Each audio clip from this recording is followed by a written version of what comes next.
सम्मान योजना के नाम पर जो ये चूरन दिया जा रहा है झारखंड के महिलाओं को, और ये अलग अलग राज्य में अलग अलग तरीक़ा से अलग अलग नाम से जो दिया जा रहा है, ये युवाओं के भविष्य को अंधकार में ढकेलने की एक सबसे पहली पहल है। अभी आप देखिए, मैया सम्मान योजना के तहत पैसा तो दिया जा रहा है महिलाओं को, 2500 रुपया दिया जा रहा है, वो भी प्रति माह दिया जा रहा है। लेकिन वहीं जो है वो स्कॉलरशिप जो है वो गवर्नमेंट दे ही नहीं पा रही है। ई कल्याण स्कॉलरशिप जो झारखंड के बच्चों को दिया जाता था वो अभी नहीं दिया जा रहा है। इसकी वजह से क्या दिया जा रहा है, तो मैया योजना दिया जा रहा है। उनका जो है नियमित तौर पर जो अभी जो उपचुनाव होने वाली थी जब झारखंड में, तो उसका जो फॉर्म को स्टार्ट कर दिया गया फिर से, कि ताकि जो है वो वोटर्स को आकर्षित करे और जो चुनाव जीत सके।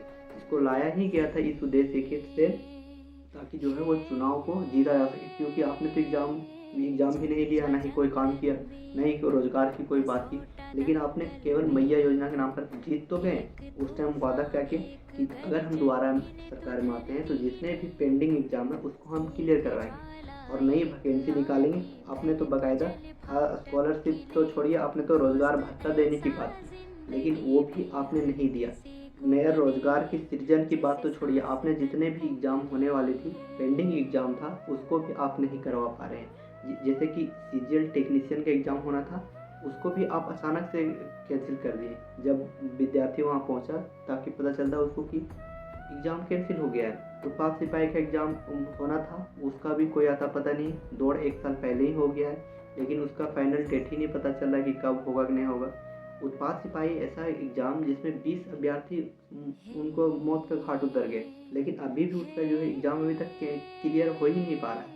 केवल मैया योजना दिया जा रहा है, मैया योजना के नाम पर वोट लिया जा रहा है, और विकास के नाम पर, रोज़गार के नाम पर केवल मैया योजना। आपने तो बोला था कि मैया योजना तो छोड़िए, हम रोज़गार मतलब बेरोज़गारों को रोज़गार भत्ता भी देंगे, लेकिन वहाँ उसको भी नहीं चाहिए, कम से कम स्कॉलरशिप तो दे दीजिए। आपने ना ही कोई नया एक वैकेंसी निकाली है, और ना ही क्या है, ना ही आपका कोई भी एक इंफ्रास्ट्रक्चर, मतलब कि अलग उद्योग आप लगा रहे हैं ताकि प्राइवेट में जाकर युवा काम करें। फिर ना ही आप जो है वो स्वास्थ्य में अच्छा काम कर पा रहे हैं। केवल रिम्स 2 के नाम पर जो है वह खेती बाड़ी उजाड़ करके जो आदिवासी का उनको फंसाने का काम किया जा रहा है। जहाँ ज़रूरी है वहाँ रिम्स 2 बनाया नहीं जा रहा है। इधर का आदमी इधर ही मर जा रहा है, उधर का आदमी उधर ही मर जा रहा है।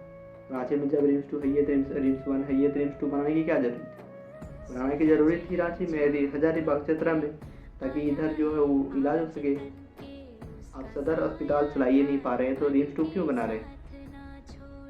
आप बनाइए, आप स्वास्थ्य को अच्छा कीजिए, लेकिन मैया योजना दे रहे हैं तो कम से कम स्कॉलरशिप तो दीजिए। 100 बात की एक बात है, अगर आपके पास मैया योजना देने की पैसा है तो आप जो है वो स्कॉलरशिप भी दीजिए। अगर स्कॉलरशिप नहीं है तो मैया सम्मान योजना बंद कीजिए, क्योंकि ये जो युवाओं के भविष्य से खेलने का काम आप कर रहे हैं। ये आप एक ही राज्य में ये गृह युद्ध लाने की बात कर रहे हैं, ये तख्ता पलट का ही काम कर रहे हैं आप।